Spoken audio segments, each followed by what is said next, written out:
We know Cade. I mean, last year, and even this year too. He's a guy like takes time for him to get rolling, but once he gets rolling, he can get hot. As we've seen those Atlanta games. But if Ivy's hot, you got to let him be hot because he's transcended too. He can be elite too. That's what I've never doubted him being great. It's just like who do you let take the game over? You know what I'm saying? Especially when they both could be. And the reason why I prefer Cade to be that situation, I just think he's the better playmaker. You know what I'm saying? In terms of getting shots for other guys. I mean, I think Cade Cunningham, despite what I've said earlier, does have superstar potential. To me, Jaden Ivey is going to be the sidekick, like the number 2. And if that works out, you don't think so?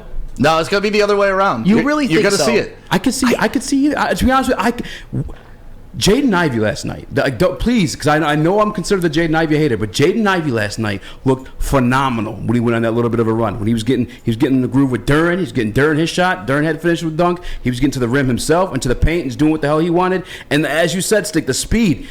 I've never seen it in the Pistons jersey my entire life. Even when we had Hill and those guys, I wasn't old enough to remember it. You know what I'm saying? Like, it's truly something special. So I could see both, but if it's going to be the case, Cade's got to shoot better. And think about the strategy behind that too. You give the ball to Ivy earlier in the possession. You whittle down the clock, maybe 8 seconds, then you give it up to a guy like Cade who's slow and methodical and can get to his spot when he needs to. If you reverse that and you give it to the slower, methodical guy first, and then you got to toss it off to the athletic guy and hope he makes a play, the defenses can crunch in on him a lot easier. So I like the option of Ivy being the premier ball handler, bringing the ball up the court, initiating the offense, and then when things go to hell, you give it to cool, calm, collected Cade, and now we're rolling.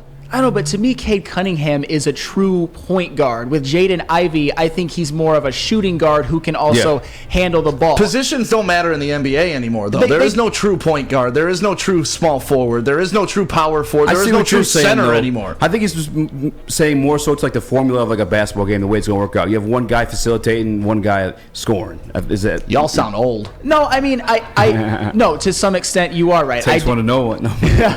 I do think Cade Cunningham is clearly the better facilitator. But I will say this. Coming into the season, I didn't have super high expectations for Jaden Ivey's rookie year. I thought he was going to struggle with consistency and he was going to struggle shooting the ball. But I think he's had a very good rookie year. I think we're all happy with what he's done. I think he's clearly the third best rookie in the NBA right now. And I'll take it. So for somebody who hasn't exactly been high on the whole Jaden Ivey can be a superstar crowd, but with rookie numbers like this, it could happen. Do I think it'll happen? No, but am I ruling it out completely? Absolutely not. And I would love it for it to happen, by the way, because I want the Pistons to do well. I want all the teams to do well, whether you guys believe it or not.